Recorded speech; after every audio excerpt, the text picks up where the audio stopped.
you're not up to doing the job. And let's be clear about what he is saying and what that means. He is denigrating, he's talking down our democracy. And I, for one, am appalled that somebody who is the nominee of one of our two major parties would take that kind of position. I think what the FBI did and what the Department of Justice did, including meeting with her husband, the Attorney General, in the back of an airplane on the tarmac in Arizona, I think it's disgraceful.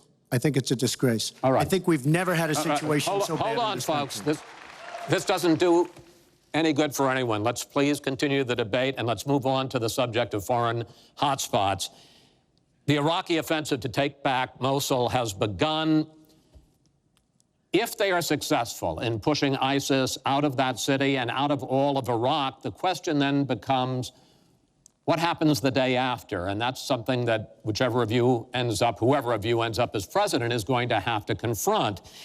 Will you put U.S. troops into that vacuum to make sure that ISIS doesn't come back or isn't replaced by something even worse? Secretary Clinton, you go first in this segment. You have 2 minutes.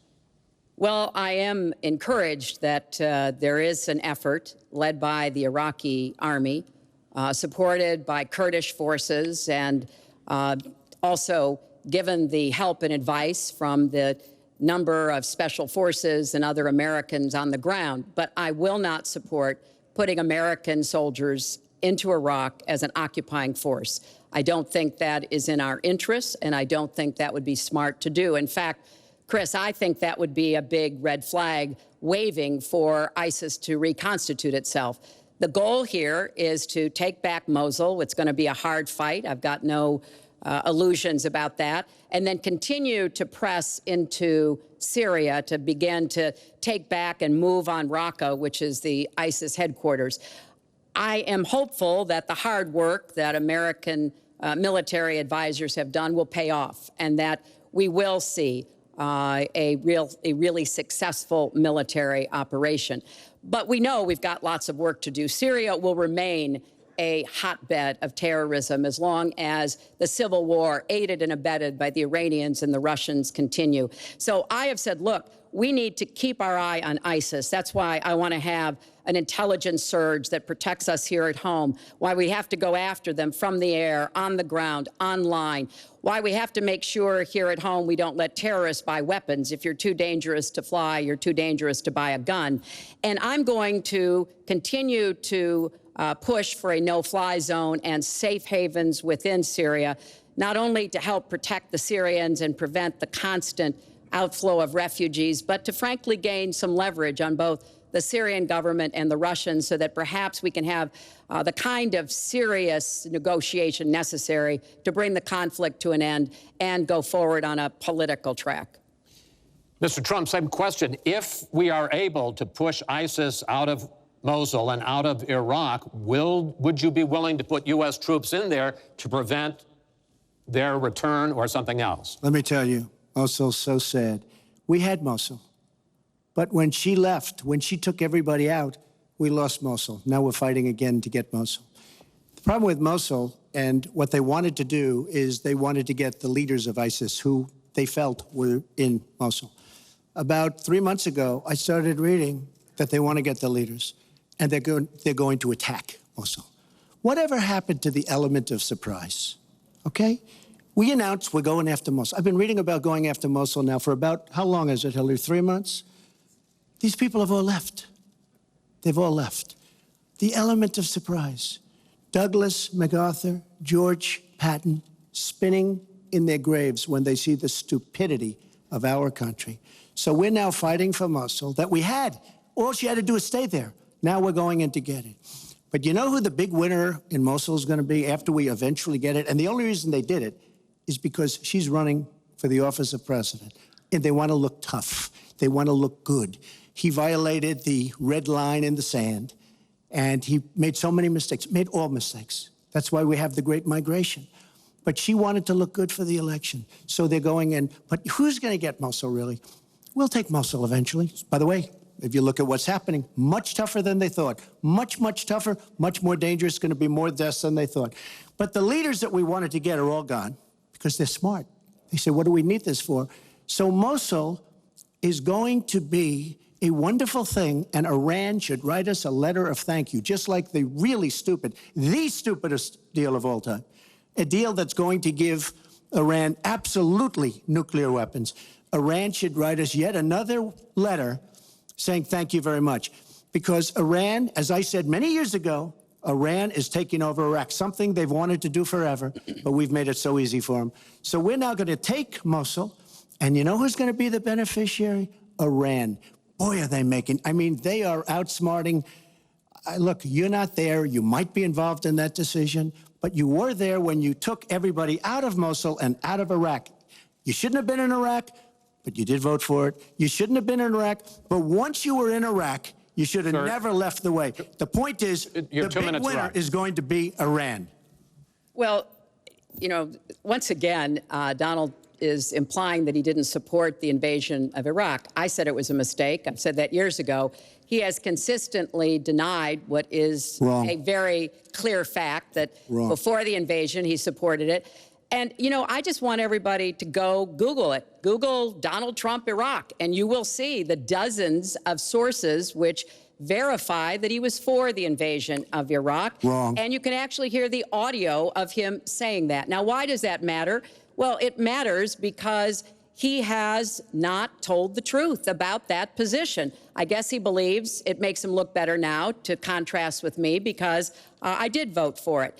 But what's really important here is to understand all the interplay.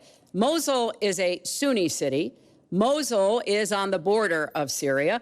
And yes, we do need to go after Baghdadi, and just like we went after bin Laden while you were doing Celebrity Apprentice, and we brought him to justice. We need to go after the leadership, but we need to get rid of them, get rid of their fighters. They're estimated several thousand fighters in Mosul. They've been digging underground. They've been prepared to defend. It's going to be tough fighting, but I think we can take back Mosul, and then we can move on into Syria and take back Raqqa.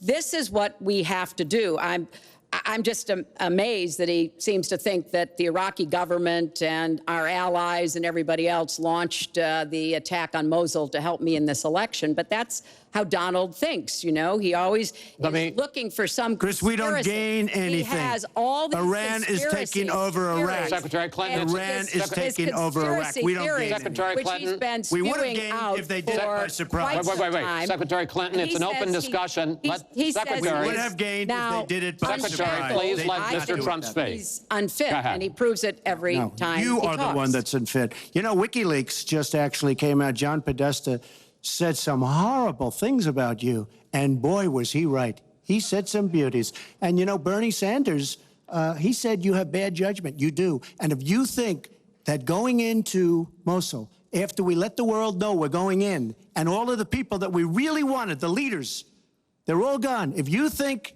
that was good, then you do. Now, John Podesta said you have terrible instincts. Bernie Sanders said you have bad judgment. I agree with both. Well, you should ask Bernie Sanders who he's supporting for president, and he has said, which is as a big he has mistake. Campaigned for me around the country, you are the most dangerous person to run for president in the modern history of America. I think he's right. Let's turn to Aleppo. Mr. Trump, in the last debate, you were both asked about the situation in the Syrian city of Aleppo, and I want to follow up on that because you said several things in that debate which were not true, sir. You said that Aleppo has basically fallen. In fact, there are... It's a catastrophe. It is a catastrophe, but there are a quarter of... Have you seen it? Have you seen it?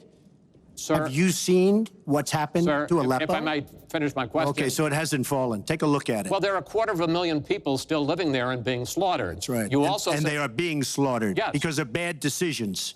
If I may just finish here. And you also said that that Syria and Russia are busy fighting ISIS. In fact, they have been the ones who've been bombing and shelling eastern Aleppo, and they just announced a humanitarian pause, in effect admitting that they have been bombing and shelling Aleppo. Would you like to clear that up, sir? Well, Aleppo is a disaster. It's a humanitarian nightmare, but it has fallen from any standpoint. I mean, what do you need, a signed document? Take a look at Aleppo. It is so sad when you see what's happened. And a lot of this is because of Hillary Clinton. Because what's happened is by fighting Assad, who turned out to be a lot tougher than she thought, and now she's going to say, oh, he loves Assad. He's just much tougher and much smarter than her and Obama. And everyone thought he was gone 2 years ago, 3 years ago. He aligned with Russia. He now also aligned with Iran, who we made very powerful. We gave them $150 billion back. We give them $1.7 billion in cash. I mean cash, bundles of cash as big as this stage. We gave them $1.7 billion. Now, they have aligned. He has aligned with Russia and with Iran. They don't want ISIS, but they have other things because we're backing rebels. We don't know who the rebels are. We're giving them lots of money, lots of everything. We don't know who the rebels are. And when and if, and it's not going to happen because you have Russia and you have Iran now, but if they ever did overthrow Assad, you might end up with as bad as Assad is, and he's a bad guy. But you may very well end up with worse than Assad. If she did nothing, we'd be in much better shape. And this is what's caused the Great Migration, where she's taken in tens of thousands of Syrian refugees who probably, in many cases, not probably, who are definitely, in many cases, ISIS-aligned, and we now have them in our country, and wait till you see, this is going to be the great Trojan horse, and wait till you see what happens in the coming years. Lots of luck, Hillary. Thanks a lot for doing a great job. Secretary Clinton, you have talked about, and in the last debate and again today, that you would impose a no-fly zone to try to protect the people of Aleppo and to stop the killing there. President Obama has refused to do that because he fears it's going to draw us closer or deeper into the conflict. And General Joseph Dunford, the chairman of the Joint Chiefs of Staff, says, you impose a no-fly zone, chances are you're going to get into a war, his words, with Syria and Russia. So the question I have is, if you impose a no-fly zone, first of all, how do you respond to their concerns? Secondly, if you impose a no-fly zone and a Russian plane violates that, does President Clinton shoot that plane down? Well, Chris, first of all, I think a no-fly zone could save lives and could hasten the end of the conflict. I am well aware of the really legitimate concerns that you have expressed from both the president and the general. This would not be done just on the first day. This would take a lot of negotiation. It would also take making it clear to the Russians and the Syrians that our purpose here was to provide safe zones on the ground.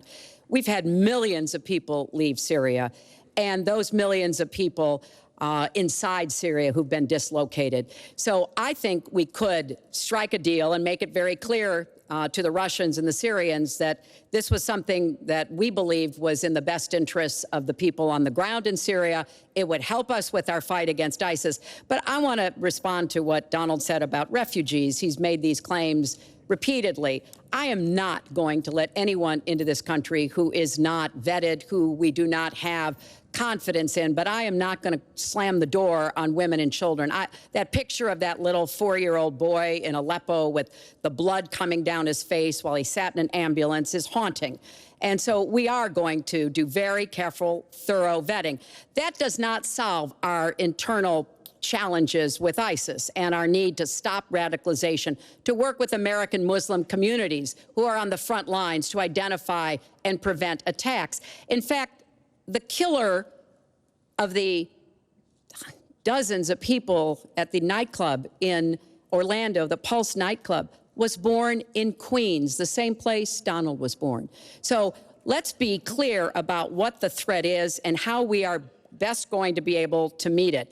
And yes, some of that threat emanates from over in Syria and Iraq, and we've got to keep fighting, and I will defeat ISIS. And some of it is we have to up our game and be much smarter here Folks, at home. I want to get into our final segment. But I just have to, it's Real so quick. ridiculous she will defeat ISIS. We should have never let ISIS happen in the first place. And right now they're in 32 countries. Okay. You should have never. Wait 1 second. They had a ceasefire 3 weeks ago. A ceasefire, United States, Russia, Syria. And during the ceasefire, Russia took over vast swatches of land. And then they said, we don't want the ceasefire anymore. We are so outplayed on missiles, on ceasefires. They are outplayed. Now, she wasn't there. I assume she had nothing to do with it. But our country is so outplayed by Okay. Putin and Assad and, by the way, and by Iran. Nobody can believe how stupid our leadership is. Mr. Trump, Secretary Clinton, no, we need to move on to our final segment, and that is the national debt, which has not been discussed until tonight.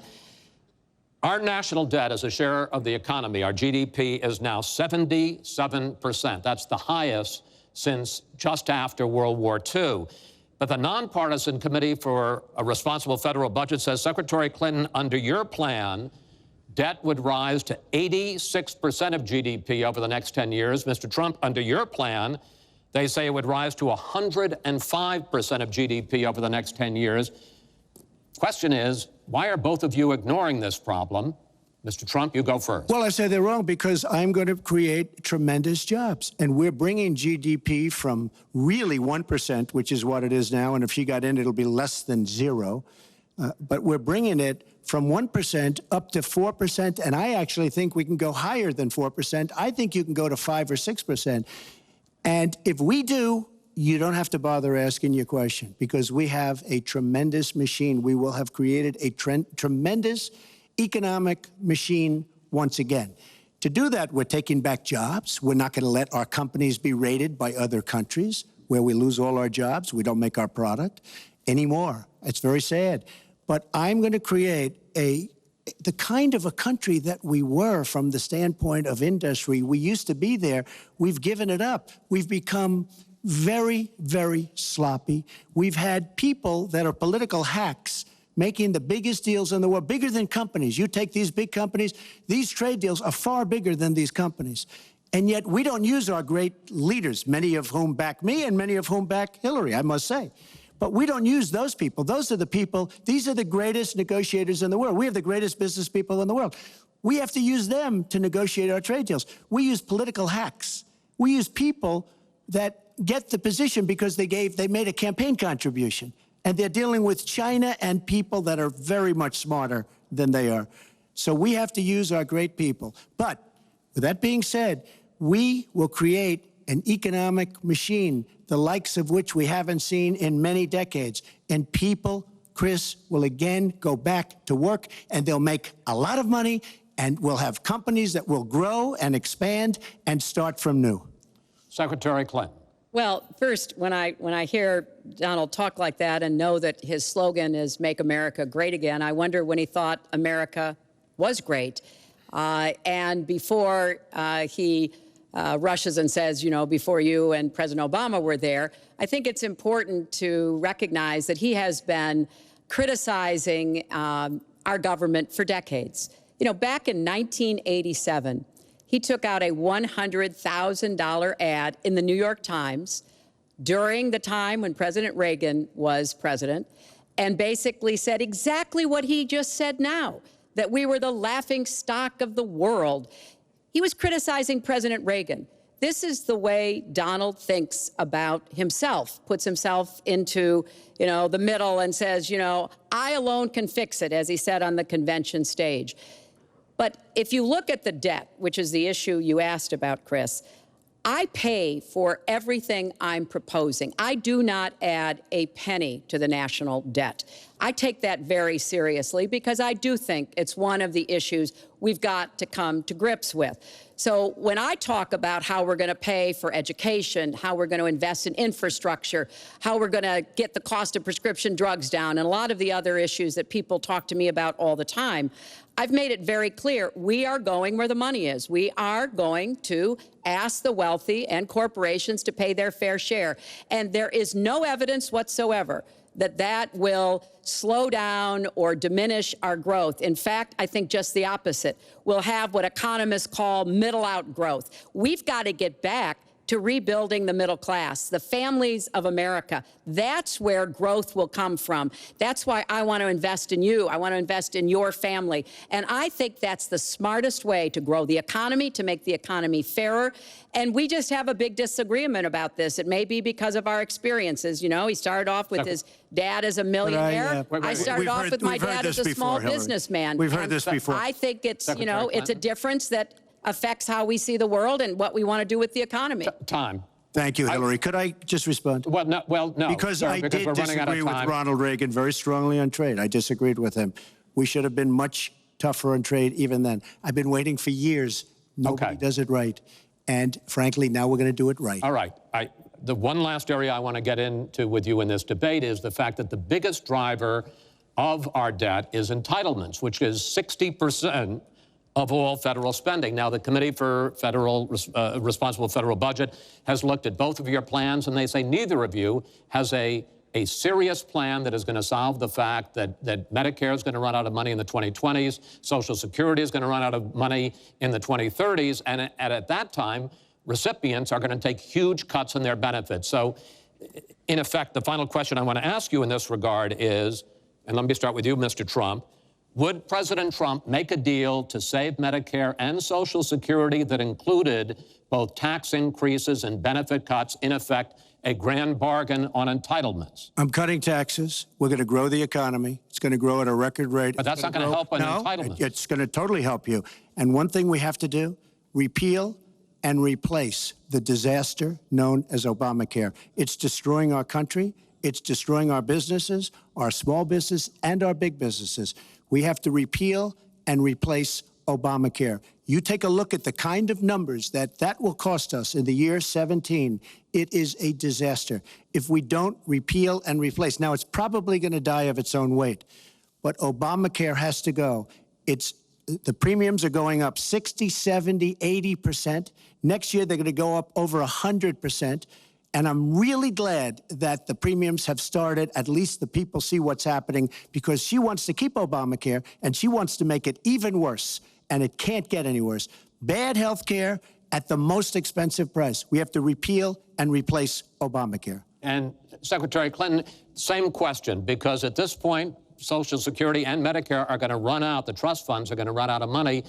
Will you, as president, will you consider a grand bargain, a deal that includes both tax increases and benefit cuts to try to save both programs? Well, Chris, I am on record as saying that we need to put more money into the Social Security Trust Fund. That's part of my commitment to raise taxes on the wealthy. My Social Security payroll contribution will go up, as will Donald's, assuming he can't figure out how to get out of it. But what we want to do is to replenish the Social Security Trust Fund by making sure that we have sufficient resources. And that will come from either raising the cap and or finding other ways to get more money into it. I will not cut benefits. I want to enhance benefits for low-income workers and for women who have been disadvantaged by the current Social Security system. But what Donald is proposing with these massive tax cuts will result in a $20 trillion additional national debt. That will have dire consequences for Social Security and Medicare. And I'll say something about the Affordable Care Act, which he wants to repeal. The Affordable Care Act extended the solvency of the Medicare Trust Fund. So if he repeals it, our Medicare problem gets worse. What we need to do is go after the long-term health care drivers. We've got to get costs down, increase value, emphasize wellness. I have a plan for doing that, and I think that we will be able to get entitlement spending under control with more resources and smarter decisions. This is the final time, probably to both of your delight, that you're going to be on the stage together in this campaign.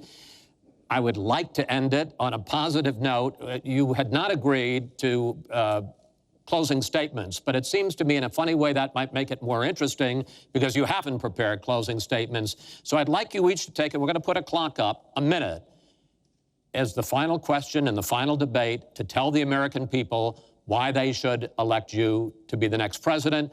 This is another new mini segment. Secretary Clinton, it's your turn to go first. Well, I would like to say to everyone watching tonight that I'm reaching out to all Americans, Democrats, Republicans, and independents, because we need everybody to help make our country what it should be, to grow the economy, to make it fairer, to make it work for everyone. We need your talents, your skills, your commitment, your energy, your ambition.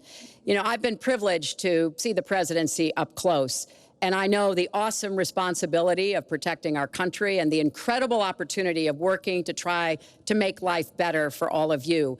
I have made the cause of children and families really my life's work.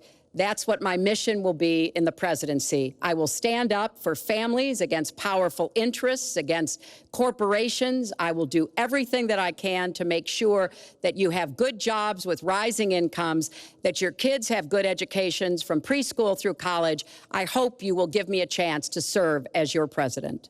Secretary Clinton, thank you. Mr. Trump?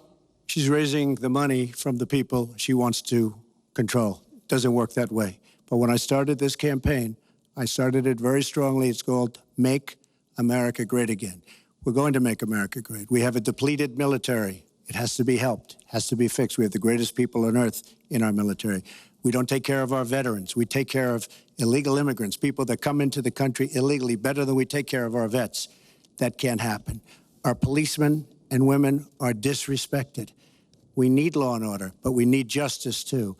Our inner cities are a disaster. You get shot walking to the store. They have no education. They have no jobs. I will do more for African Americans and Latinos than she can ever do in 10 lifetimes. All she's done is talk to the African Americans and to the Latinos. But they get the vote, and then they come back. They say, we'll see you in 4 years.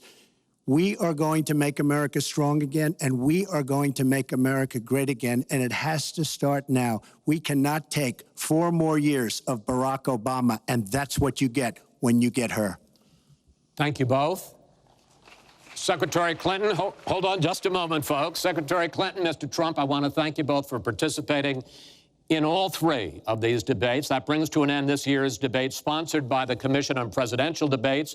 We want to thank the University of Nevada, Las Vegas, and its students for having us. Now the decision is up to you. While millions have already voted, Election Day, November 8th, is just 20 days away. One thing everyone here can agree on, we hope you will go vote. It is one of the honors and obligations of living in this great country. Thank you, and good night.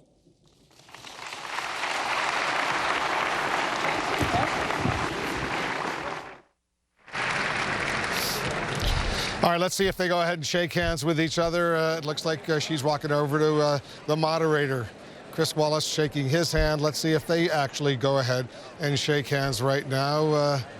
Not necessarily going to happen. A very, very contentious debate, some of the most important issues facing the country right now. But Jake Tapper, clearly the headline, Donald Trump saying he may not accept the result of this presidential election. One of the most stunning things I've ever heard in a presidential debate ever. And while I think it's fair to say that he had some decent moments in there, especially when he was criticizing Obama and Clinton on foreign policy, the big hurdle for Donald Trump was, will he show the country that he has the temperament, that he has what it takes, that he has the fitness to be president?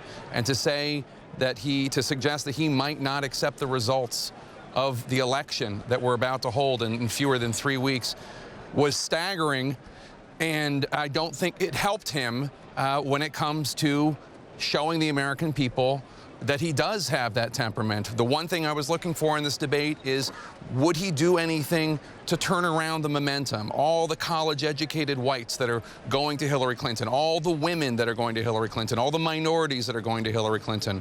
No. I don't think he did anything to turn that around. Yes, he had some good moments, especially when it came to criticisms of her and her policies and President Obama's policies. But to suggest that he is not going to necessarily accept the results of the nomination, that was a disastrous answer. Yeah, it was truly extraordinary. I've never heard anything like that. Dana Bash, his vice presidential running mate, said that they, of course, would accept the result, the voice of the American people. His daughter said the same thing. He refused to say that. He said, I want to keep you in suspense. Not only did his running mate say that, he said that to us in that very debate hall about an hour before Donald Trump took the stage. So it really goes to show that Donald Trump, no matter how much he prepared, and we do understand he prepared very well, and for the most part, as Jake said, I agree with you, Jake, that for the most part during this debate, that came through, that he was a much more disciplined Donald Trump. And I think at the end of the day, before that comment happened, it looked like it was a wash. That she did well, that he did well, that it wasn't really clear if anybody was going to benefit or not until that moment when he was asked something very basic, something that my understanding is that he was certainly prepared for, and he didn't answer it affirmatively. And more importantly, she was prepared for it. She had all of her opposition research ready to go about the times where he called other systems rigged, even the Emmys when he didn't win an Emmy. Wolf. She clearly was ready for that. John King, did either one of them move the needle tonight? Not in a significant way, I don't think. If you remember, talk about this where we come in. Hillary Clinton has a significant advantage in our electoral map, over 300 electoral votes. We have her at 307. Donald Trump in the 170s, well short of the 270 you need to win. So you think, okay, 19 days left. Did he have with the biggest audience they're going to get before Election Day? Did he do anything to move the dial in the way he needs to move it? He needs to bend steel to change this election. Right now, we've taken Utah away from him and Arizona to make them toss-up states. At the beginning, when he was talking about judges, when he was talking about guns, when he was talking about abortion, at the top of the debate, very base-driven to the Republicans, it is possible he boosted his support among Republicans with those answers. But to the point Jake and Dana are making, I was getting emails from Republicans in the key swing states, in New Hampshire, in Ohio, and Florida. In all three states, the reactions are essentially, I'm going to say, oh my God. They were not that polite when Donald Trump refused to say he would accept the results of the election. They think that a man who had such a good gut for Republicans during the primary does not have a gut that middle America wants him to respect the process. And one other thing that I thought was a really important moment. Chris Wallace asked Donald Trump about the allegations of sexual assault and sexual attention that was not wanted, and put a tough question to Hillary Clinton about, he says, what your husband, Bill Clinton, has done is even worse. Donald Trump attacked the women that have accused him, suggested that they were liars and put up to it by the Clinton campaign.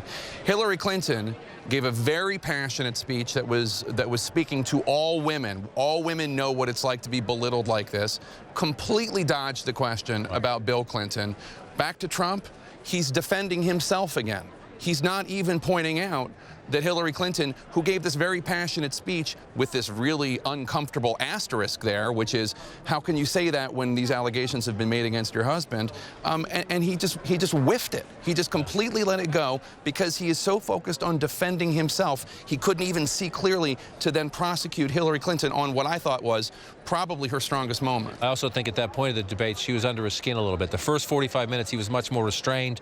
He was making his conservative points, but slowly, and she just methodically kept coming back, the loan from your father, some of these other things, and a couple of the tough questions from Chris Wallace also, I think, got under Donald Trump. If we notice in the past debates, and even in the Republican debates, there are certain things that set him off, and once he gets a little prickly about those things, then I think it's harder for him to remember the points he was trying to make in debate prep. Another moment I thought that was, I'm sorry, Wolf, just one last point. Another moment I thought was really bad for him came at the very end, and maybe people didn't notice it, but I think a lot of women probably noticed it, when she was answering a question, and it was all within the confines of this very contentious debate, and all of a sudden he said, she's a nasty woman. She's a nasty woman. Now, they had been going after each other in a very tough way, both saying that they were unfit, etc. But that was a very personal attack, and I think this debate ultimately is going to hurt him with women voters. Reinforces a weakness. Yeah. A very, very contentious debate. But Anderson, Dana Bash, you got a guest over there. That's right. Well, if I have Kellyanne Conway, Mr. Trump's campaign manager, first question I have to ask you is, frankly, what we've all been talking about is Donald Trump saying the opposite of what you and his daughter have said in the past 24 hours about whether or not he will accept the results of this election. Are you disappointed in his answer? I'm not disappointed in a thing tonight. I thought it was an amazing debate, and Donald Trump will accept the results of the election because he's going to win the election, so they'll be easy to accept. He won the debate tonight. Amazing performance. Getting back to all those core issues that really catapulted his campaign from the beginning, Dana: jobs, trade, immigration, the failed foreign policy. You just told me that he will accept the results. Why wouldn't he say that on the debate stage? Do you remember 2000 when Al Gore contested the election? I mean, when he actually retracted his concession to George W. Bush. He had called him in Austin. But that's an extraordinary experience. Right, so we have extraordinary experiences, but you have to listen to everything he said. In fairness, he's talking about a rigged, corrupt system. Many Americans agree with that. He's talking about a system where people feel like insiders, like Hillary Clinton and their moneyed cohorts, get all the benefits, on top of the fact that many in the media collude with them, conspire with them. 96% of the donations from working journalists went to Hillary Clinton. I just want to just to put a button on this. No. I'm going to ask you another question. I heard a lot. What you just said to me was that he will accept. So what you're telling me is that on election night, if he's sort of waffling, you as his campaign manager will say, Mr. Trump, no matter what it is, I mean, obviously it won't be a big deal if he wins, but if he doesn't, you will say, Mr. Trump, this is what is going to happen, and you're going to accept these results. Absent evidence of widespread abuse and irregularities, yes, I would say that, but I actually think I'll be saying to him, congratulations, Mr. President, and I'll see you there in 2 weeks. He also, Kellyanne, he also... Back to you, Anderson. All right, Dana, thanks very much. We'll see who else comes into the spin room, aptly named indeed. Gloria, David Axelrod, have you ever heard a presidential candidate say? Watching Kellyanne walk away reminds me of a bad debate I was once involved in. And the worst thing in the world is going into a spin room and trying to persuade people that the disaster they just watched was actually a triumph. This was a disaster for Donald Trump. He started off temperamentally. I thought, well, this is, I was going to apologize to Jeffrey because I was going to say he can surprise us. And I was surprised because temperamentally, as the debate began, it looked as if he was going to take a different approach. He did articulate starkly conservative positions on guns, on immigration, on choice. That will go to his base, probably not to the swing voter, not to the women he needs to get. But he was composed. He wasn't interrupting. Hillary Clinton just pushed his buttons, and by the end of the debate, he just unraveled. But he wrote the lead of the story. He wrote the lead of the story. Just for those who did not see that moment, let's play that moment that everyone's talking about. One of the prides of this country is the peaceful transition of power, and that no matter how hard fought a campaign is, that at the end of the campaign, that the loser concedes to the winner. Not saying that you're necessarily going to be the loser or the winner, but that the loser concedes to the winner and that the country comes together in part for the good of the country. Are you saying you're not prepared now to commit to that principle? What I'm saying is that I will tell you at the time. I'll keep you in suspense. Well, okay? Chris.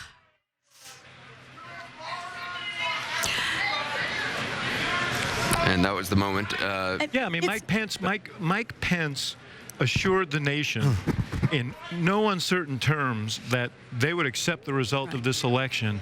Others went on television, including Kellyanne, and said they will accept the verdict of the voters. And he didn't. You know, Anderson, this is core for a lot of Americans.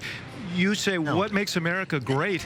This is what makes America great. And the fact that he wasn't willing to say, I'll accept the results of this election, I thought that's going to haunt him, not just through this campaign, but for a long time. Keeping you in suspense makes it sound like this is some sort of a game or a reality TV show. I don't want to be kept in suspense. That's right. And I think it's very difficult. I've never heard any candidate ever in a presidential debate, correct me if I'm wrong, but I don't think any of us is old enough to have ever heard it, to say to the American public that I won't necessarily accept the result. It is stunning to me, Jeffrey Lord? potentially disqualifying to me, honestly, Jeffrey. We clearly saw two entirely different debates. I guess so. Let me just say to you here. What about that moment in particular? I'm looking at December 13th, 2000. December 13th, not the night of the election, not the next day. Al Gore concedes the presidential. No, there is no. This is what the problem is. This is when I talk about the ruling class and elites and double standards. Just make your point. There was one standard. There was one standard for Al Gore. What did Al Gore say? Al Gore said that he would accept the process a month late. He took it all the way to the Supreme Court. He didn't concede. No. Let him finish. No, Gloria. No. He did it because he feels like a privileged insider, and his pals felt like privileged insiders. And this permeates the entire system, and this is what's wrong. That was because Florida, because there was such a narrow margin, Florida had an automatic recount because the laws of the state of Florida called for that.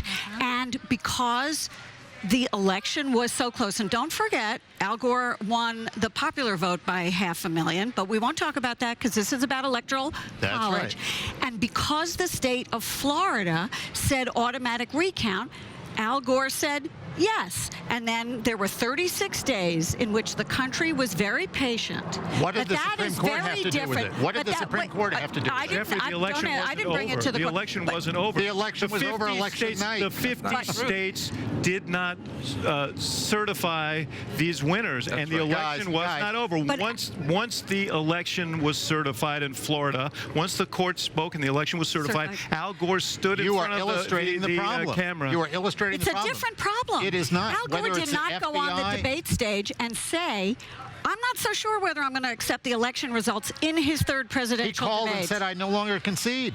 He That's did not because acceptance. Florida was Ben, recounting. do you want to weigh in on this? You know, this is a really sad night. I'm just going to say it. This is a very sad night for the country. You can't polish this turd. This is, I'm sorry. You cannot. Technically, you cannot polish any turd. Yes, exactly. But I'm just saying, look, I'm going to be very, very clear about this.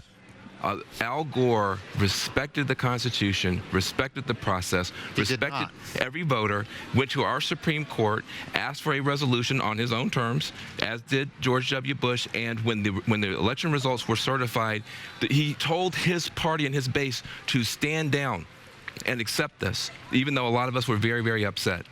What you just got now was the nominee of a major party for the first time in our history, signaling to the American people that he has so little faith in our institutions, he has so little faith in our people, he has so little faith in our courts, he has so little faith in the Republican governors, the Republican secretaries of state across this country, that he will not stand in front of his own country, in front of his own nation, and say that he respects the process and the outcome. That is an outrage. The appalling lack of patriotism from this man. No, and the Al Gore. appalling. Let him finish. No, the appalling lack of patriotism from this man to stand there and say that, to praise Putin and Assad more than he has ever praised any American president. He doesn't talk about George Washington. He doesn't talk about Ronald Reagan the way he talks about Putin and Assad. This man has demonstrated an appalling lack of patriotism, and you should be ashamed to sit up here and defend I'm truly perplexed to hear you talk, because you're asking him to accept something that hasn't happened yet.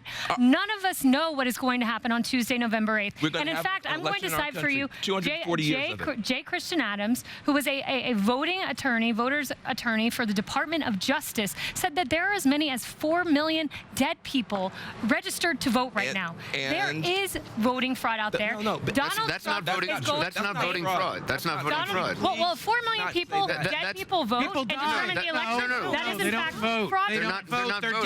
They're You're making that up. No, but they're listed. Because they just died. And we have a video, by the way, and I hope voters will They go just watch. died. Nobody's removed Can you them let me yet. finish? I know you guys like to scream over me and not let me get my point out, but let me finish really quickly. There's a video out there. It just came out 2 days ago. Democratic operatives hired by Hillary Clinton, hired by the DNC, talking about busing people in to vote under many dead people's names, people who haven't showed up to vote yet, voting them and taking them to different polling places in a mass voter fraud operation. There's a video of it. You can see it. Kayleigh, in my It's state of verifiable. Pennsylvania, It came out of their mouth. Let her finish. Okay. in Jeffrey's state of Pennsylvania, we litigated this issue for a full year because the legislature passed and the governor signed into law a requirement that says you've got to show a photo ID. In a year of litigation, literally not one single case of in-person voter fraud could be documented. It's a total Listen, I want to say something. Let him finish. If I can just finish my thought. I think that your man was having the best debate night that he had of all 3 debates. And guess with what? One line won't detract Now from I'd that. like to finish. One line won't Now detract I'd like to from that. finish. With 2 glaring exceptions. The first that we're all noting here, where he just won't accept the result. He so easily could have said, but for the most unusual of circumstances, of course I'll accept the outcome. And let's not underestimate the significance of what happened at the end. He is desperately behind among college-educated females, and he looked at a college-educated female and then some and said, what a nasty woman. Explain that You to know me. what? I You know got it's Secret very Service upsetting. agents saying I know that. it's You very. got State Department people saying it. It's very upsetting to my friends on the left here. I know that Donald Trump had an incredible night.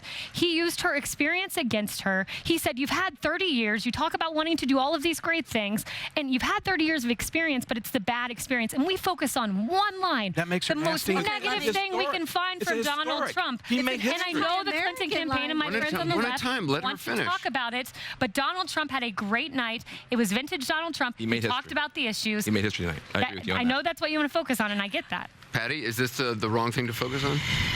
I agree with you, Kayleigh. I think the first 35, 40 minutes of this debate, he had a great night. We were talking about the issues. I thought Chris Wallace did an amazing job. I totally agree.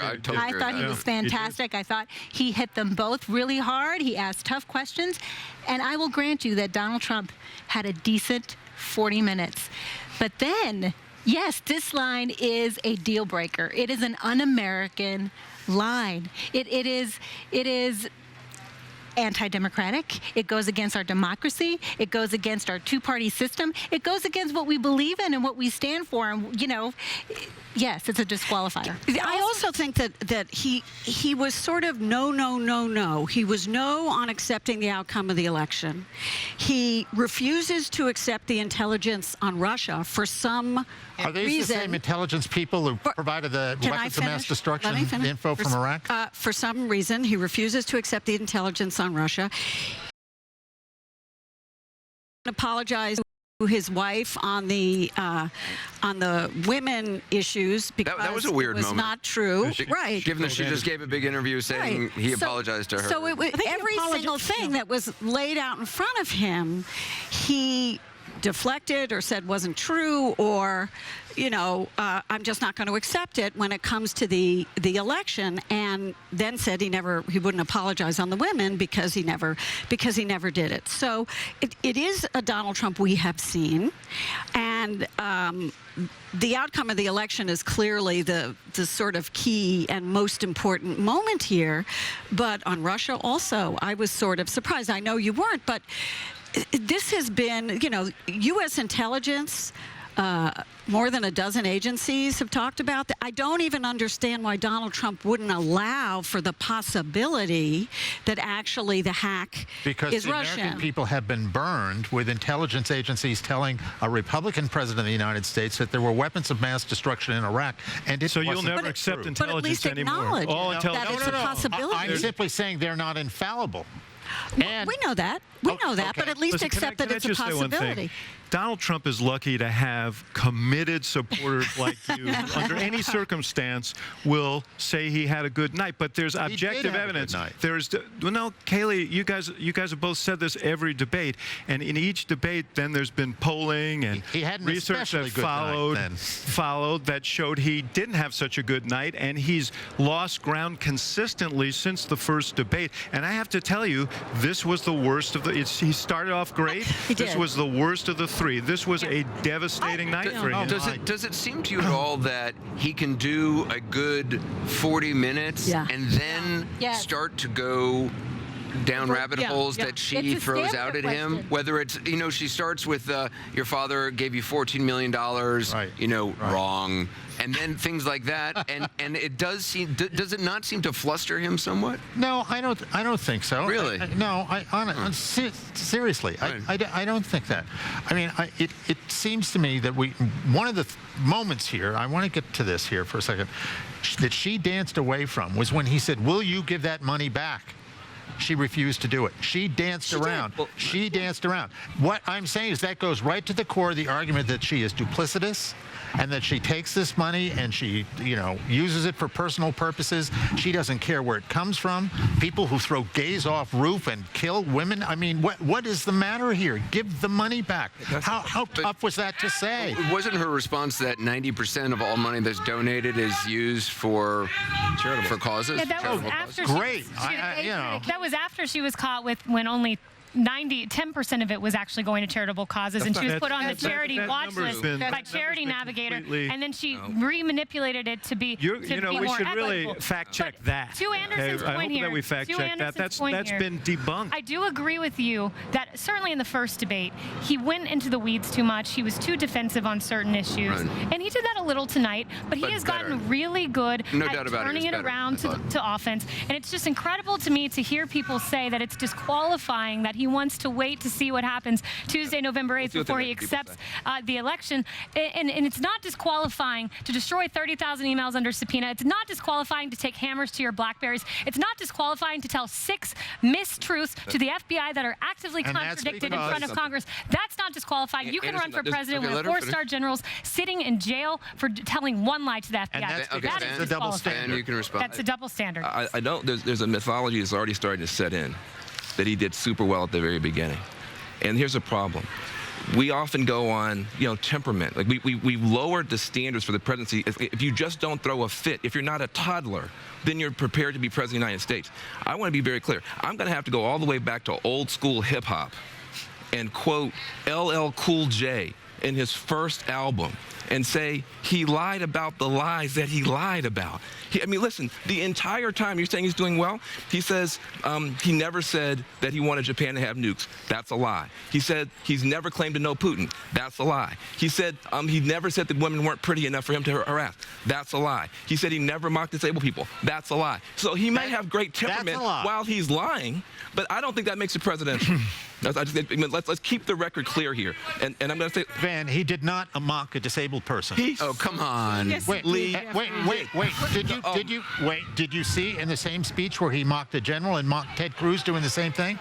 I don't know what you're talking about. Look. Well, that's the point. I've seen the video, yes. This is the point. There is a video where he does the same thing, mocking other people who are not disabled. Yeah, but he said in that instance, and I know, Serge, I used to work with him at the Washington Post, he said, have you seen this guy and mock the way Serge appears because he has a disability?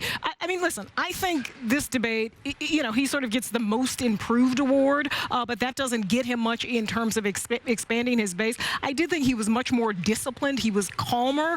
He didn't take the bait all the time. I thought both of them were incredibly weak on jobs. None of them really, I think, channeled the anger and the pain that folks are feeling in terms of their own lives. I think Hillary Clinton basically did a laundry list of what her plan would be. He seemed to pivot to NATO in that question. But I think it is true that he seems to lose stamina as